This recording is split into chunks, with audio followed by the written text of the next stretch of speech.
Bonjour à tous, d'Extase. N'hésitez pas à laisser un j'aime et à vous abonner à notre chaîne pour découvrir d'autres histoires intéressantes. Entrons dans le vif du sujet. Esther Raymond se tenait devant l'évier de la cuisine, les mains légèrement tremblantes, tandis qu'elle rinçait la dernière assiette. Le silence dans la maison était étouffant, percé seulement par le tic-tac occasionnel de l'horloge murale antique. Pendant 5 ans, elle avait mis toute son âme à faire de cette maison un foyer, à cuisiner, à prier, à jeûner et à croire. Pourtant, tous ces sacrifices furent accueillis avec froideur. Son mari, Daniel Frank, autrefois un homme à la voix douce et ambitieuse, s'était transformé en un étranger amer qui la regardait à peine. Ils avaient autrefois ri autour de nouilles et dansé sous la pluie, mais ces jours-là ressemblaient à des reliques d'un monde oublié. Daniel était devenu obsédé par l'héritage, en particulier celui qui impliquait des enfants, et Esther, malgré tous les tests, toutes les visites chez le spécialiste et toutes les nuits de larmes à genoux, n'avait pas conçu. Ce soir-là, Daniel rentra plus tôt que d'habitude.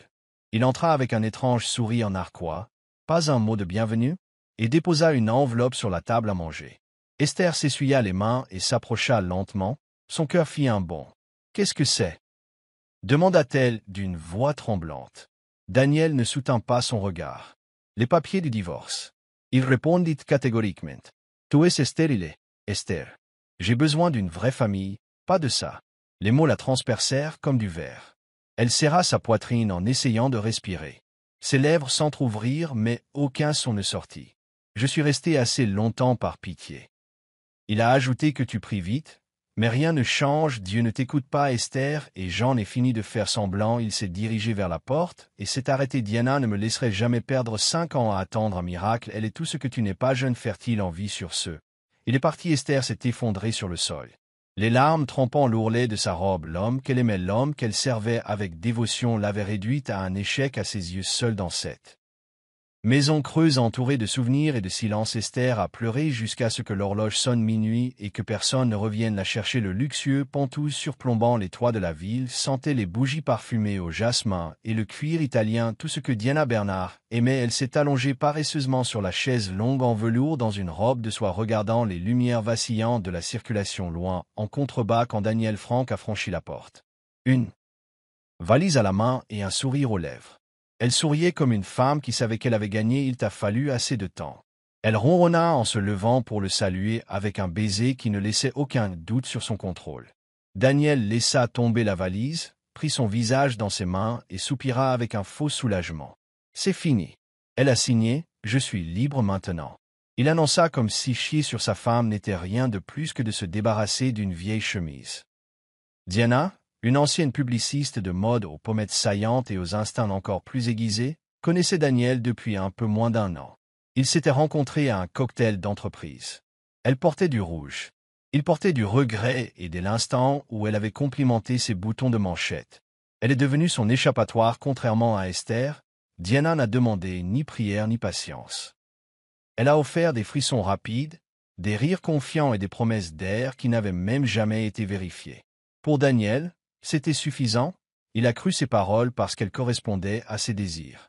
Et maintenant, il a emménagé dans son monde, son gratte-ciel, son cercle organisé, son style de vie dégoulinant d'illusions.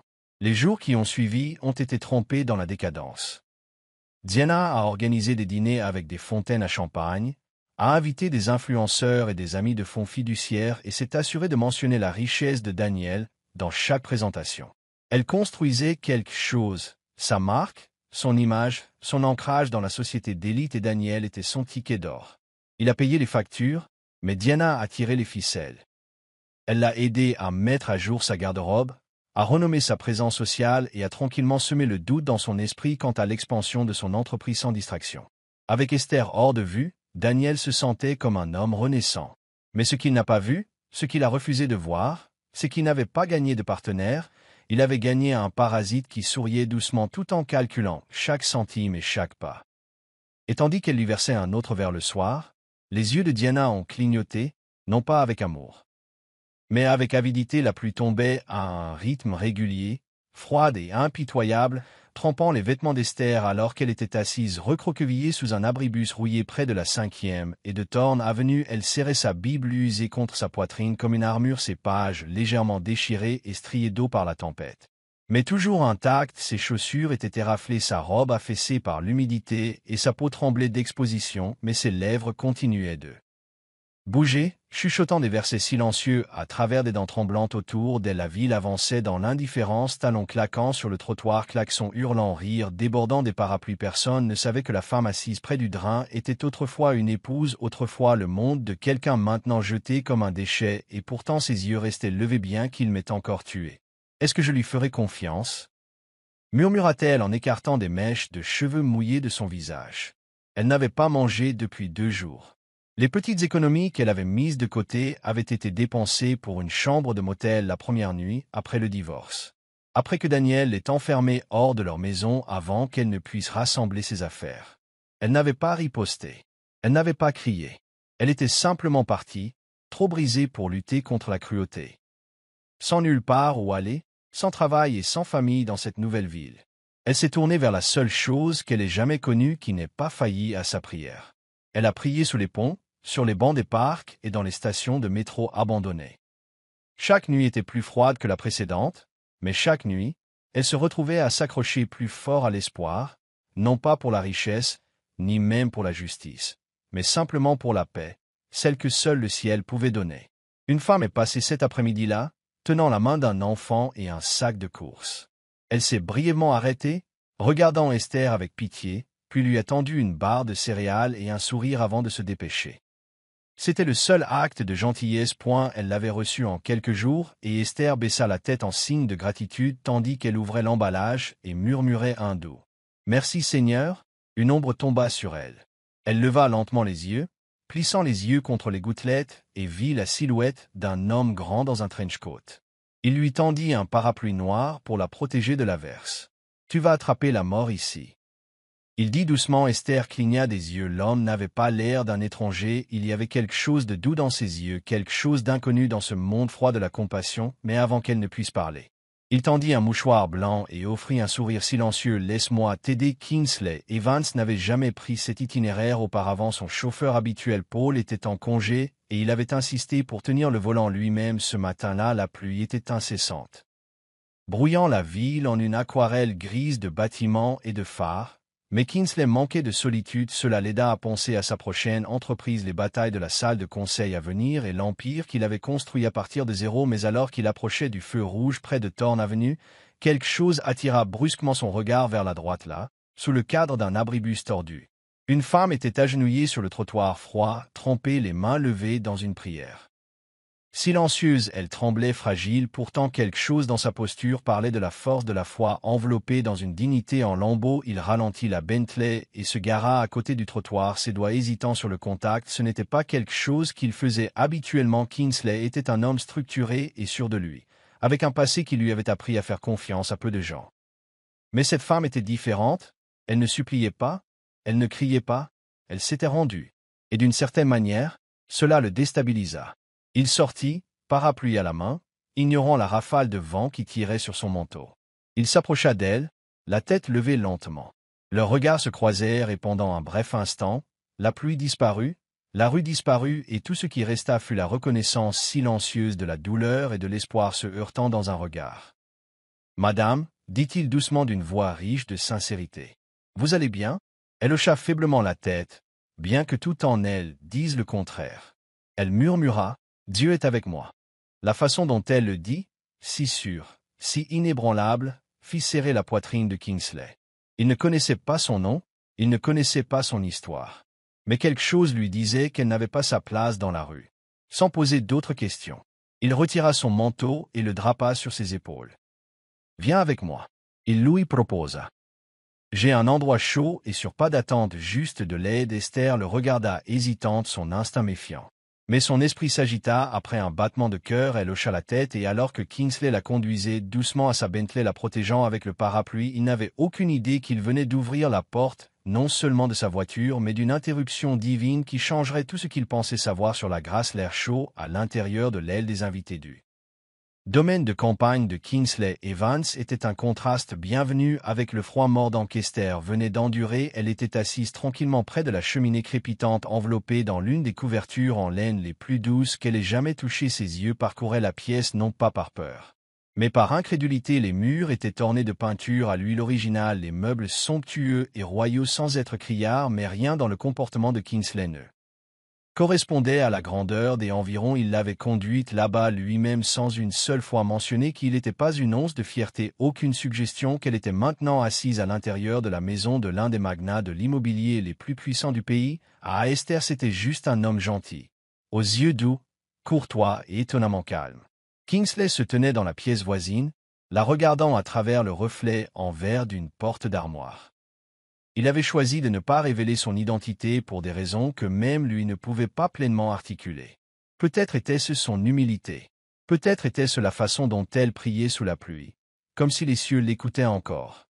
Ou peut-être était-ce parce que pour une fois, il ne voulait pas être vu comme Kingsley Evans, le milliardaire, le PDG, le nom dans les magazines. Il voulait être humain, réel, et elle lui a donné l'espace pour être exactement cela.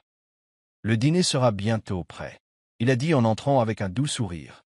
Il y a du thé chaud à côté de toi. Si tu préfères l'intimité, fais-le-moi savoir. Esther secoua doucement la tête. Merci, monsieur.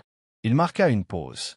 Appelez-moi simplement Kingsley. Alors que la soirée s'approfondissait, Kingsley s'assura que le personnel la traitait comme n'importe quel invité et non comme un étranger arraché à la rue.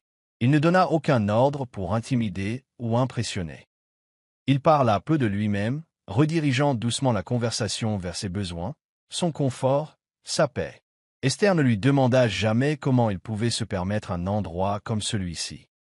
Son cœur était encore trop lourd pour être sondé, mais son esprit sentait quelque chose de différent, pas seulement de la gentillesse, pas seulement de la richesse, mais un but. Elle remarqua comment il baissait la tête doucement avant de manger, comment il écoutait plus qu'il ne parlait, comment il ne la regardait jamais avec pitié, et tandis qu'elle sirotait le thé chaud et regardait autour d'elle à nouveau.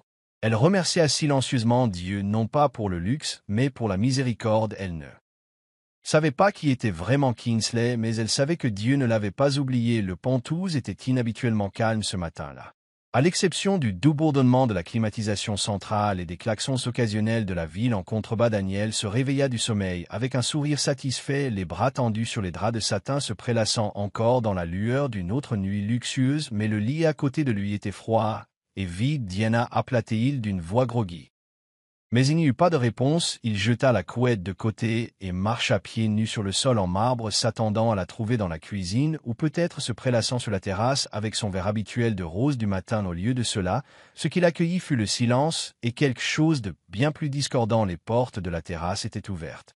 Les rideaux ondulaient et le salon était à moitié vide. Les vases de créateurs avaient disparu, les œuvres d'art personnalisées avaient disparu, la précieuse collection d'alcools importés de Daniel, sa montre en or, même son coffre-fort autrefois boulonné sous l'étagère en acajou avait été ouvert et mis à nu. La panique l'envahit. Il se précipita vers son bureau, les yeux scrutant la mallette qui contenait les contrats essentiels et les réserves d'argent d'urgence avaient également disparu. Ses doigts cherchèrent son téléphone. Aucun message de Diana, son numéro déconnecté. Le cœur battant, il se connecta à son application bancaire mobile et faillit s'effondrer. Tous les comptes, du personnel à l'offshore, étaient vides. Il ne restait pas $1 million siphonné, transféré en morceaux déguisés, blanchis, disparu. Ses investissements à nettoyer ou à réorienter, son empire construit avec arrogance et cupidité se dissolvait sous ses yeux. Daniel recula dans un fauteuil, la pièce tournoyait, sa réalité s'écrasa autour de lui. Diana, son salut glamour et séduisant du fardeau.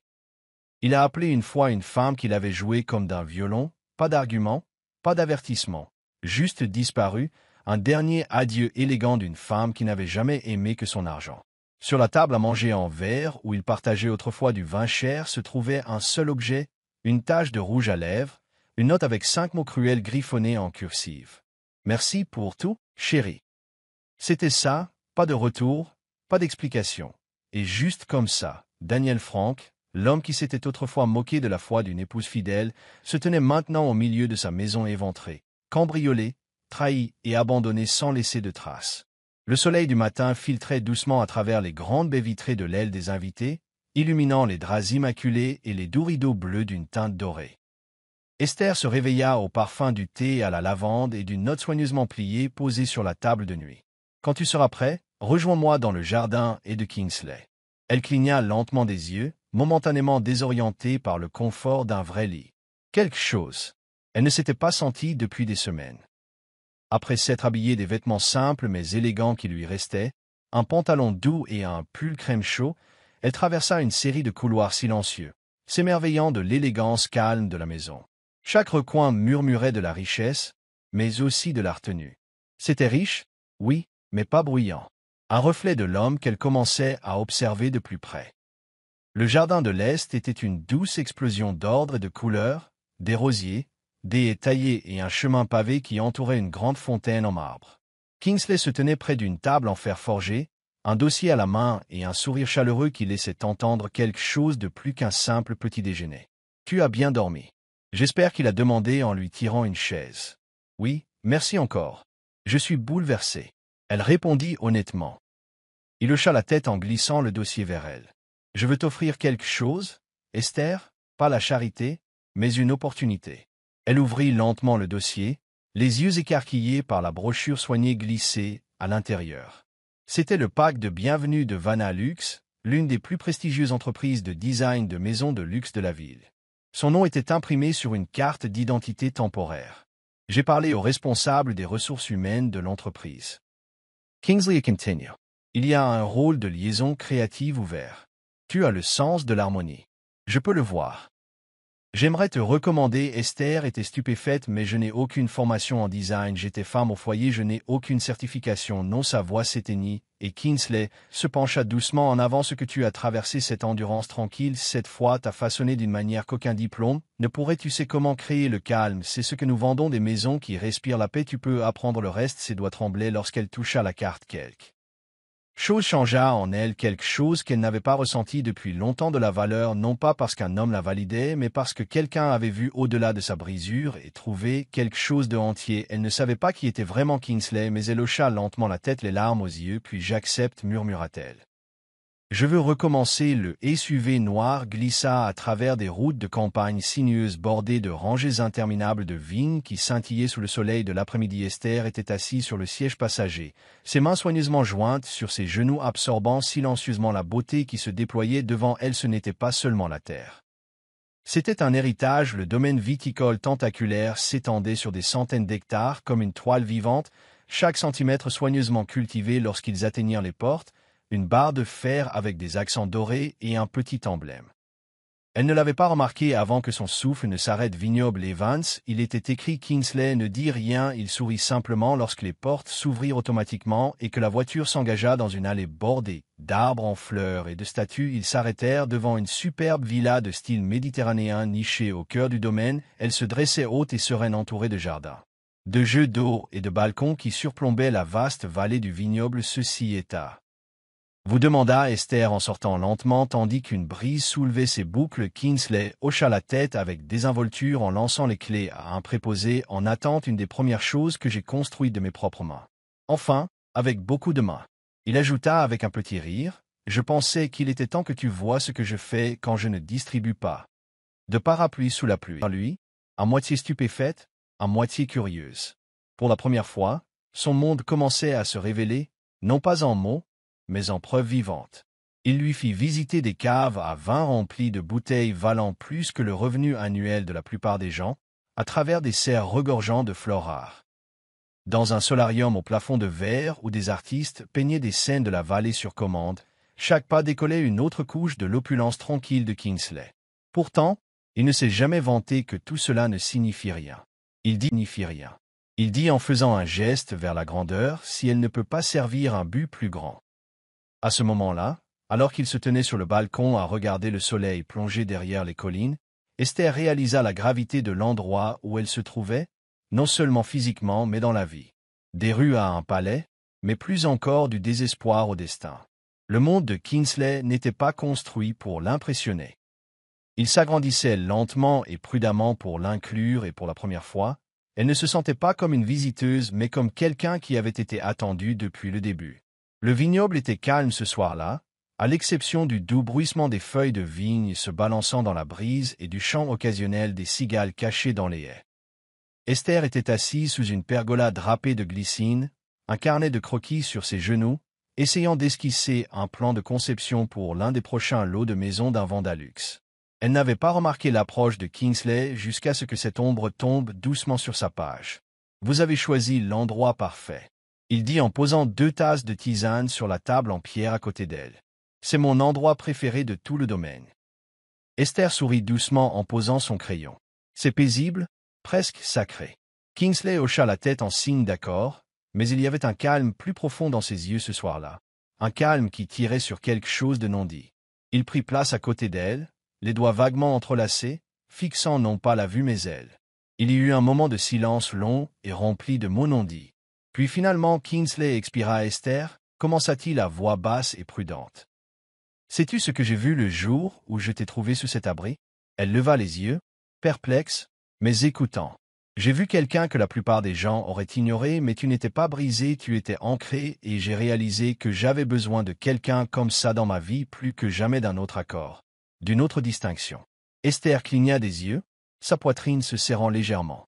Kingsley n'était pas un homme qui parlait avec excès. Chaque mot signifiait quelque chose.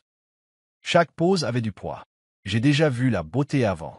Il continua son regard inébranlable, mais le tien est enraciné.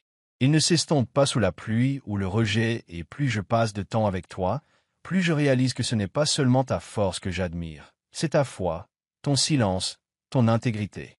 Il se pencha en avant juste assez pour réduire la distance sans la gêner.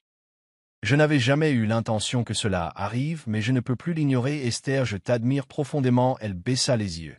Ne sachant pas quoi dire, la femme qui avait été autrefois rejetée, humiliée, qualifiée de stérile et d'indigne était maintenant honorée avec une affection sincère. Elle rendit son regard à nouveau humide, mais stable. Merci.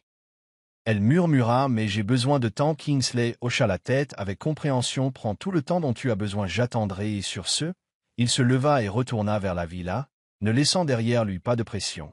Mais une graine, celle qui venait d'être plantée dans le sol silencieux de son cœur, le soleil avait complètement plongé derrière les collines, peignant le vignoble de bleu et d'argent atténués à l'intérieur de la bibliothèque privée du domaine.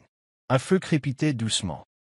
Dans l'âtre, des étagères de livres reliés en cuir grimpaient sur les murs et l'odeur du papier vieilli se mêlait au bois de cèdre. Esther était assise à la fenêtre, les genoux repliés sous une douce couverture, regardant le clair de lune scintiller sur les vignes couvertes de rosée. Elle était restée silencieuse toute la soirée.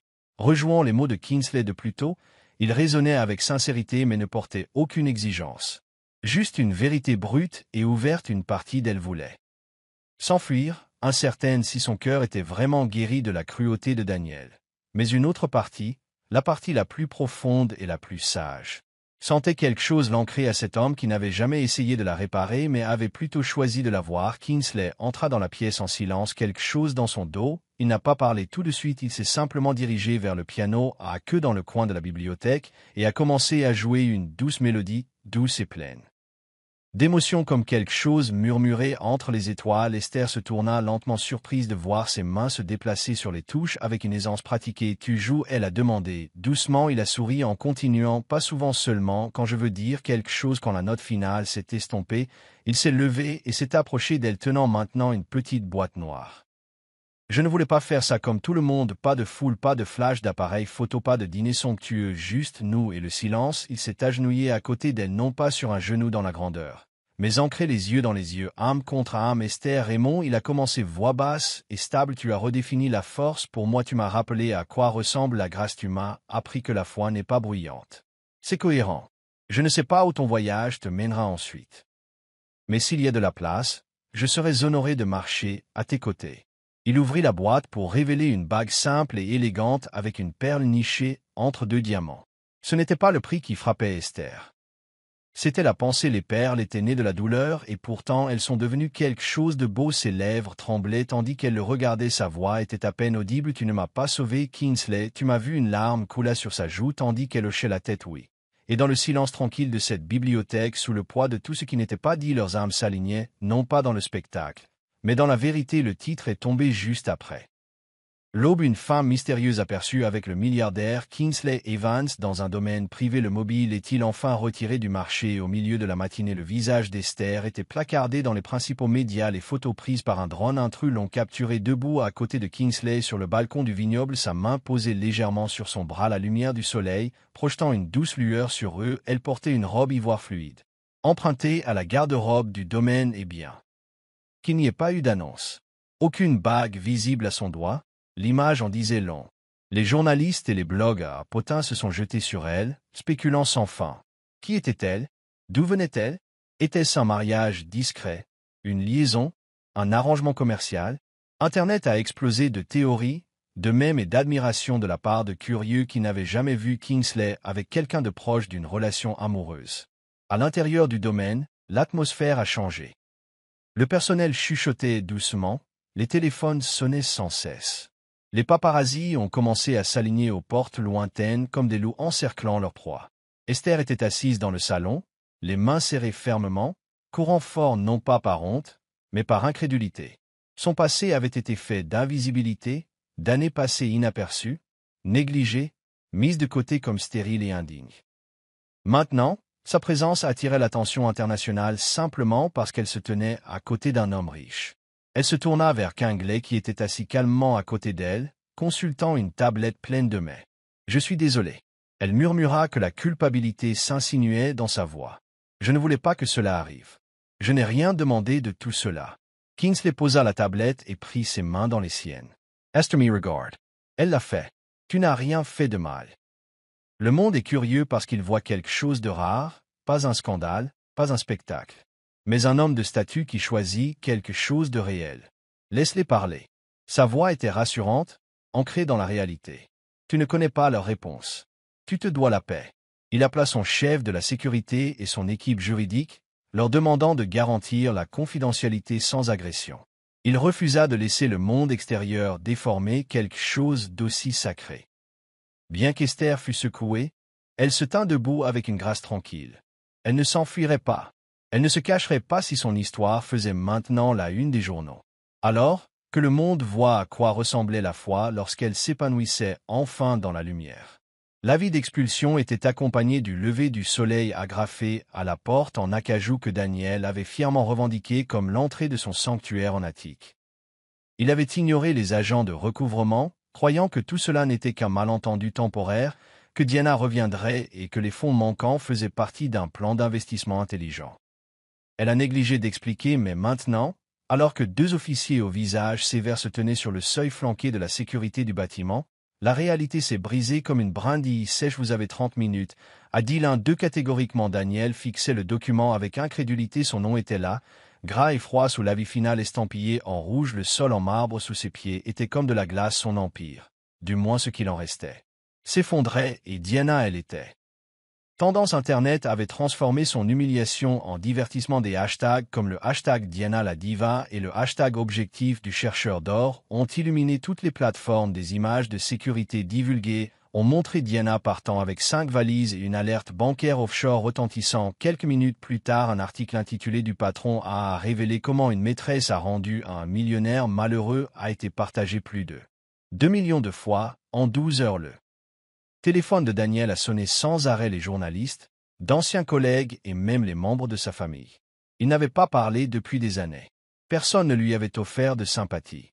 Beaucoup voulaient simplement la confirmation qu'il avait vraiment été dupé, rejeté et laissé sans rien.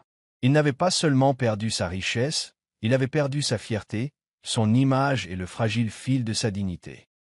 Il s'accrocha à il ira dans l'appartement maintenant vide dans un état second. L'écho de ses pas, entend les canapés de créateurs avaient disparu, vendus par Diana il y a des semaines, les œuvres d'art remplacées par des impressions bon marché, même la collection de montres qu'il affichait autrefois avait mystérieusement disparu. La porte des voisins grinça. En s'ouvrant, une femme plus âgée jeta un coup d'œil, sourit, et marmonna juste assez fort: « Je suppose que votre reine a pris le trône et vous a Laissé dans le cachot, la porte claqua. Seul, abandonné, moqué par un monde qui s'inclinait autrefois à ses pieds, Daniel s'affala dans la seule chaise qui restait. Il avait échangé une épouse fidèle contre un fantasme et maintenant, avec l'équipe d'expulsion emportant ses derniers biens, ce fantasme s'était transformé en un véritable cauchemar. La grande salle de bal de l'hôtel Elmont Regency brillait sous un plafond de lustre en cristal. Les sols en marbre scintillaient sous des arches dorées.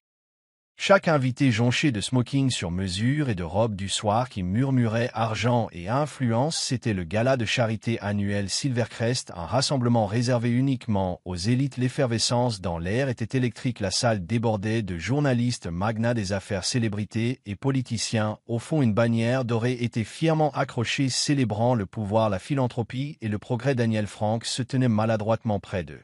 La fontaine à champagne. Ajustant les poignets de son blazer, légèrement usé, sa démarche, autrefois impeccable, émoussée par le désespoir, il n'était pas sur la liste des invités, mais il avait soudoyé un serveur en difficulté pour le laisser entrer sans se faire remarquer. C'était sa seule chance de trouver quelqu'un qui pourrait le sortir des ruines où Diana l'avait laissé. Il errait dans la foule avec une confiance forcée, sirotant lentement du champagne offert et essayant de reconnaître des visages familiers. Beaucoup l'ignoraient. D'autres offraient des hochements de tête timides, ne sachant pas d'où il se souvenait de lui. Quelques-uns chuchotaient à son passage. Daniel avait autrefois été l'homme qui arrivait à des événements comme celui-ci dans des limousines avec des costumes de créateur et une femme à chaque bras. Maintenant, il ressemblait à un homme portant une fierté empruntée. Il était sur le point de prendre un autre verre lorsqu'une agitation s'est produite à l'entrée. Les caméras ont flashé dans une frénésie rythmique. Les murmures se sont transformés en halètements, puis un silence complet est tombé lorsqu'une Rolls-Royce Phantom noire étincelante s'est arrêtée devant l'entrée recouverte de tapis rouge. Derrière les cordes de velours, la foule s'est précipitée vers les portes vitrées, se penchant ensuite pour apercevoir celui qui venait d'arriver. Daniel s'est tourné vers la curiosité grandissante jusqu'à ce que la porte arrière s'ouvre et qu'Esther Raymond en sorte. Elle portait un vert émeraude, une robe en satin qui embrassait le sol, associé à un collier de diamants qui scintillait sous l'éclat des ampoules. Ses cheveux étaient rassemblés en un chignon gracieux révélant son visage royal et serein. De la porte opposée arriva Kingsley Evans, vêtu d'un smoking de minuit, sa main tendue en arrière pour aider deux petits garçons identiques, tous deux vêtus de costumes miniatures. Les jumeaux descendirent en tenant la robe d'Esther et applaudirent avec excitation aux éclairs de lumière. Le verre de champagne de Daniel glissa de sa main, se brisant inaperçu sur le marbre. Son souffle se figea lorsque la réalisation s'ouvrit dans sa poitrine. Esther, sa femme stérile et abandonnée, était maintenant le centre du gala, entrant avec assurance sur une scène mondiale dans une Rolls-Royce avec des enfants. Daniel resta figé, le bruit du gala s'estompant dans un silence étrange qui ne résonnait qu'à ses oreilles. Tout autour de lui, les invités applaudirent l'arrivée élégante, certains s'écartant pour offrir leurs salutations à Kingsley Evans. L'homme que tout le monde chuchotait était la force silencieuse derrière de multiples investissements internationaux. Mais les yeux de Daniel étaient rivés sur les jumeaux. Il tenait fermement les mains d'Esther, souriant en pointant du doigt l'énorme lustre en cristal au-dessus tandis que l'un d'eux tirait son bras et criait d'une voix forte et claire. « Maman, regarde! Les lumières dansent !» Le deuxième garçon rit et répéta le mot « maman ». Cela résonna dans la tête de Daniel comme le tonnerre. Il cligna des yeux, chancelant, la confusion se propageant dans ses pensées comme une traînée de poudre. Non, cela ne pouvait pas être les enfants d'Esther. Mais il l'avait laissé stérile ou avait-il reculé, heurtant le plateau d'un serveur, renversant presque une tour de verre de verrière. « Est-ce que vous allez bien, monsieur ?» demanda le serveur, mais Daniel ne répondit pas. Son regard était fixé sur la famille marchant dans la foule. Son ex-femme rayonnait de dignité et de puissance flanquée d'un homme que le monde admirait et de deux garçons qui lui ressemblaient indéniablement. Chaque seconde se déroulait avec plus d'incrédulité, leurs yeux, leurs sourires. Ce n'était pas juste une ressemblance, c'étaient ses enfants, des jumeaux de 4 ans maximum, nés peu de temps après le divorce. Les pensées de Daniel tournaient. Avait-elle menti? Les avait-elle cachées? Était-elle déjà enceinte quand il l'a mise à la porte? Il ravala ses poings serrés à ses côtés, l'humiliation lui remontant le long de l'échine comme un feu. La foule l'accueillit sans le reconnaître, l'homme qui avait autrefois tenu son cœur pour le jeter en disgrâce publique. Esther le repéra. Pendant une seconde, leurs regards se croisèrent à travers la foule. Elle ne broncha pas, elle ne haleta pas, Elle ne se cacha pas. Au lieu de cela, elle lui offrit le plus léger des sourires, calme, gracieux, impénétrable. Puis elle reporta son attention sur les garçons qui parlaient maintenant avec animation à Kingsley. Daniel se tenait là, enraciné, la sueur mouillant son col tandis que son cœur battait la chamade. Il était venu à ce gala par désespoir, espérant soutirer une opportunité aux puissants. Au lieu de cela, il avait trouvé la femme même dont il se moquait, non seulement embrassée par la richesse et l'influence, mais appelée maman par deux enfants qui représentaient tout ce qu'il pensait qu'elle ne lui donnerait jamais. L'humiliation était totale et ce n'était que le début. Daniel attendit qu'Esther s'éloigne de Kingsley et des jumeaux pour saluer un autre invité près de la table des rafraîchissements. Le poids des questions sans réponse avait transformé ses jambes en pierre, mais la rage était la seule chose qui alimentait son mouvement maintenant avec les poings serrés et les dents serrées. Il traversa la salle de bal en ignorant les regards silencieux de ceux qui le reconnaissaient. Son esprit bouillonnait de confusion, de honte et d'incrédulité. Comment était-elle passée de dormir sur du béton à arriver dans une Rolls-Royce avec des jumeaux avec son nom de famille loin de leur? Plus il se rapprochait, plus il devenait difficile de contenir la tempête qui tourbillonnait à l'intérieur. Esther aboya-t-il, sa voix tranchant la pièce comme une lame. Elle se tourna lentement. Imperturbable, composait sa robe émeraude captant la lumière. Daniel se tenait devant ses yeux, la mâchoire injectée de sang tremblante. Qu'est-ce que c'est que ça? Lança-t-il sèchement. Toi, tu m'as dit que tu ne pouvais pas avoir d'enfant maintenant, tu te présentes ici avec des jumeaux. Sont-ils à moi? Mas too many? Sa voix tremblait à la fin, non pas de peur, mais de l'humiliation de ne pas savoir. Les invités autour d'eux avaient recommencé à chuchoter, sentant la tension. Esther n'éleva pas la voix. Elle ne pleura pas. Elle le regarda simplement comme on pourrait regarder une vieille blessure, la reconnaissant, mais n'en ressentant plus la douleur. Daniel, dit-elle doucement, son ton était comme de la soie tendue sur de l'acier.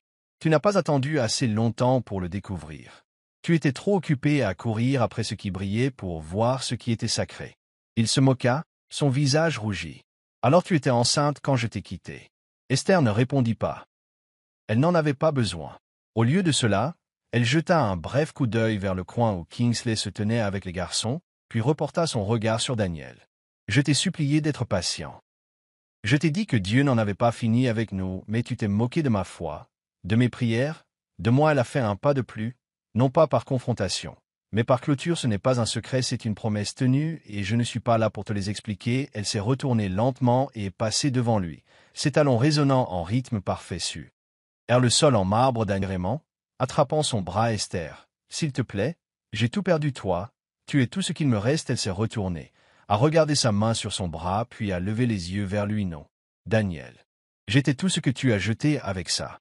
Elle s'est doucement libérée et a continué à marcher au-delà des murmures, au-delà des escaliers et dans les bras d'une nouvelle vie qui n'avait pas de place pour les vieux regrets. Milan était pleine de luxe cet après-midi-là, des mannequins se pavanant sur les trottoirs pavés, le parfum de l'espresso flottant dans l'air et des boutiques rayonnantes de vitrines de créateurs. À l'intérieur de la Perla di Milano, un magasin de mode haut de gamme niché à côté d'un opéra historique, Diana Bernard se tenait devant un mur de robes de soirée haute couture, ses doigts effleurant la soie délicate d'une robe cramoisie. Vêtue d'un trench-coat crème, de lunettes de soleil et d'un carré platine frais, elle ressemblait à n'importe quel autre touriste riche, impeccable, confiante, intouchable. Elle tendit au vendeur une Amex noire avec un sourire narquois et dit « Emballez-la, j'en prendrai 3. » Elle attendait, elle admirait son reflet dans le miroir, ignorant qu'à l'extérieur, 2 agents d'Interpol en manteau noir venaient de recevoir le signal final. Une semaine plus tôt, ses comptes bancaires cryptés aux îles Caïmans avaient déclenché une alerte d'activité suspecte après qu'elle ait tenté de déplacer une dernière réserve de fonds volée à Daniels vers une société écran sous un faux pseudonyme. Malheureusement pour elle, l'un des anciens conseillers financiers de Daniels cherchant à conclure un accord avec les autorités avait prévenu les enquêteurs. Les images de surveillance des caméras de sécurité des aéroports, les liens vers des condos de luxe à Dubaï et les reçus divulgués de ses virées shopping à Milan avaient tous créé une piste suffisamment claire. Elle avait été prudente, mais pas assez prudente. Elle ne savait pas qu'elle était maintenant sur une liste de surveillance internationale signalée sous le nom de Diana Céleste Bernard avec 6 accusations de fraude en attente dans 3 pays. Juste au moment où la caissière revenait avec ses achats, Diana se tourna pour quitter la boutique, mais se figea en voyant deux agents debout à la sortie, demanda Diana Bernard. Elle cligna des yeux une fois et enleva lentement ses lunettes de soleil. « Je pense que vous avez tort, vous êtes en état d'arrestation pour fraude financière, vol d'identité et détournement de fonds international », a poursuivi l'agent. Avant qu'elle ne puisse se retourner, elle sentit le clic froid des menottes claquer autour de ses poignets. Des halètements résonnèrent dans la boutique tandis que les clients s'écartaient, les téléphones sortaient, les appareils photo clignotaient. « C'est une erreur !» Diana cria, son calme s'effondrant alors qu'elle était laissée sortir à la lumière du jour, les talons de créateur claquaient contre le trottoir, mais il était trop tard, la femme qui avait autrefois baigné dans la richesse volée se tenait maintenant exposée sur un sol étranger et à la tombée de la nuit, les photos de son arrestation, menottée, humiliée et cachée, ne domineraient plus les gros titres qui autrefois louaient son mystère et son attrait. La salle de bal du Saint Français, le siège de la Fondation Belle-Rose brillait et affichait une élégance raffinée, des rideaux bordés d'or encadraient les hautes fenêtres tandis que des lustres en cascade scintillaient au-dessus d'une table ronde où certaines des personnalités les plus influentes du monde philanthropique étaient réunies à l'occasion du lancement d'une initiative mondiale visant à soutenir les mères célibataires et les femmes sans abri. Une initiative ambitieuse parrainée conjointement par le groupe Evans et une coalition d'organisations caritatives internationales.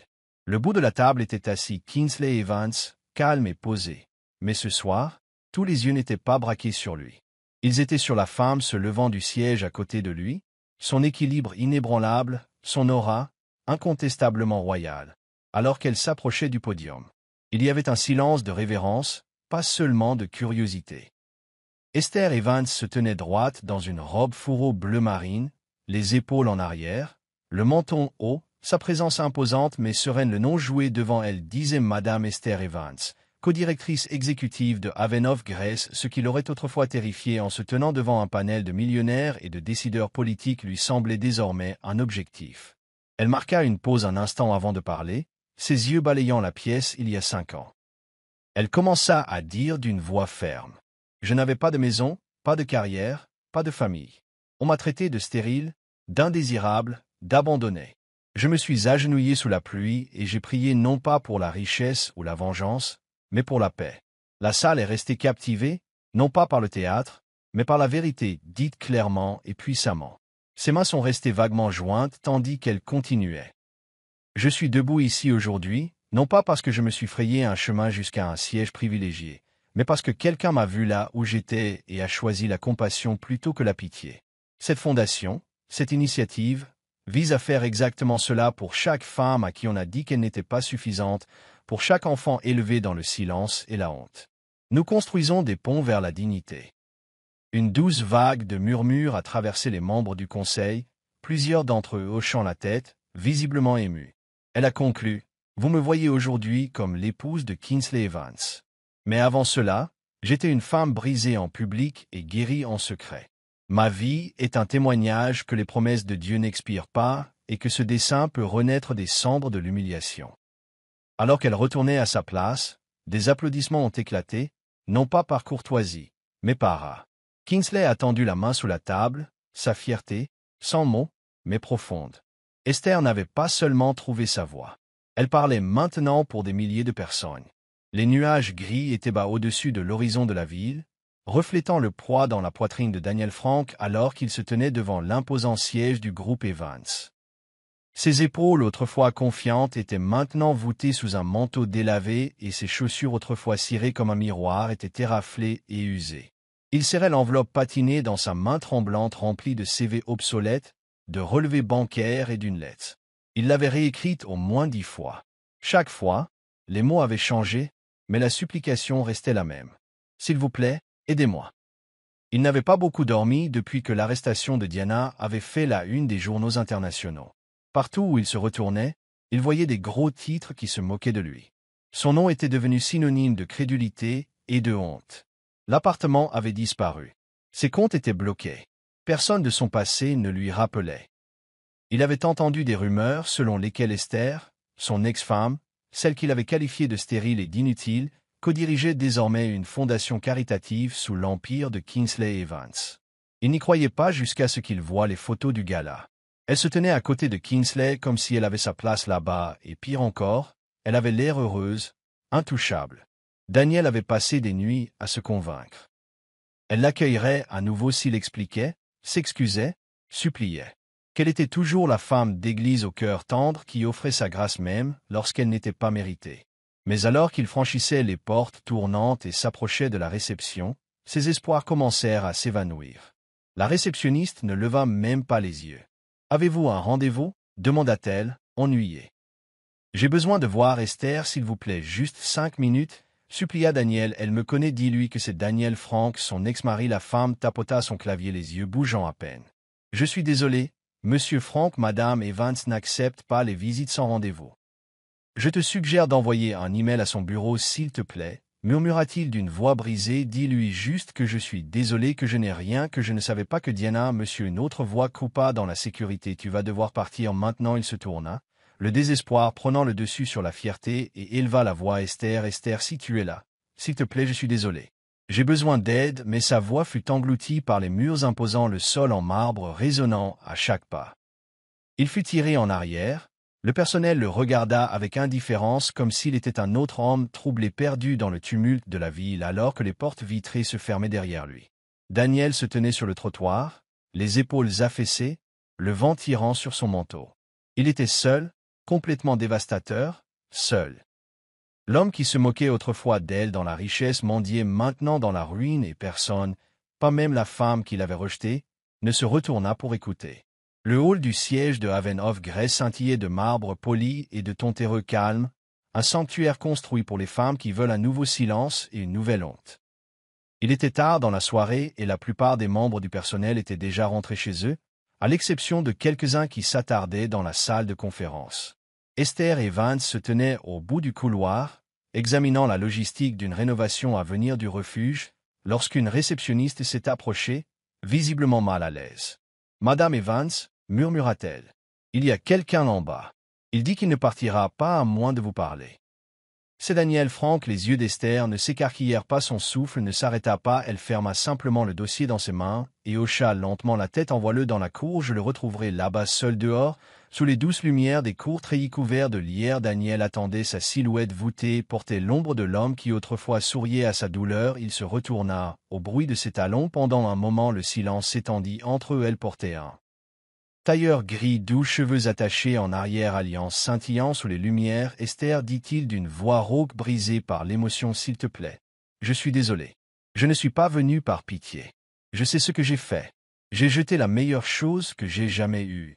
J'étais aveugle et quand je t'ai vu avec ses enfants avec lui, sa voix affaiblie. J'avais tort surtout. Je pensais gagner quand je suis parti, mais j'ai perdu, je t'ai perdu. » Ses yeux suppliaient. « Pourrais-tu un jour me pardonner ?» Esther le regardait pas avec colère, pas avec mépris, mais avec un calme si profond qu'il transperçait plus profondément que la rage ne le pourrait jamais. « Daniel, commença-t-elle doucement. Je t'ai pardonné il y a longtemps, pas pour ton bien, mais pour le mien. M'accrocher à cette douleur aurait empoisonné ce que Dieu voulait faire en moi. » Elle s'est rapprochée, sa voix chaude, mais ferme. « Mais le pardon n'est pas la permission de revenir. Je ne suis pas la femme que tu as quittée. Je ne suis plus en colère. Je suis juste guéri, et la guérison construit des portes qui ne s'ouvrent pas à ce qui les a brisées. » Les lèvres de Daniel tremblaient. Il voulait tomber à genoux. Il voulait que le temps revienne en arrière. Mais tout ce qu'il pouvait faire était de ne pas être lentement vaincu. Esther se tourna pour partir, puis marqua une pause. « Je prie pour que tu trouves la paix, mais pas à travers moi. » Et sur ce, elle s'éloigna, la dernière porte entre eux se fermant non pas avec amertume, mais avec une grâce indéniable. Le soleil du petit matin peignait un or doux sur le tarmac, tandis que le jet de la famille Evans attendait tranquillement à côté du terminal.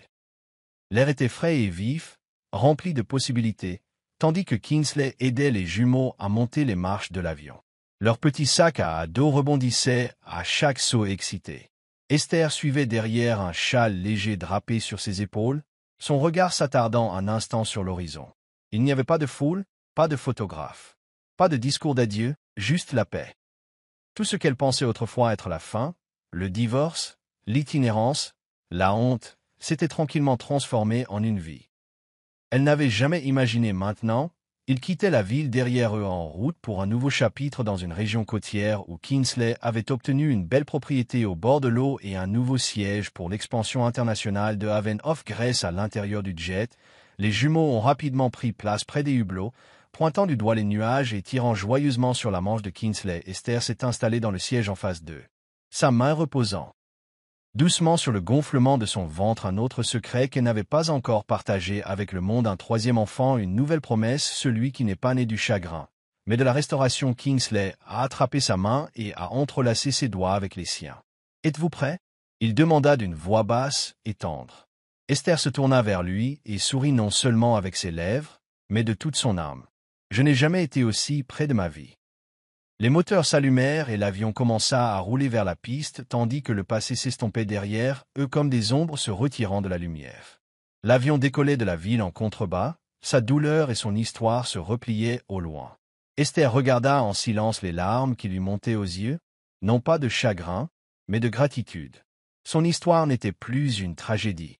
C'était le triomphe d'une femme abandonnée et oubliée qui s'est élevée par la foi, l'amour et la grâce.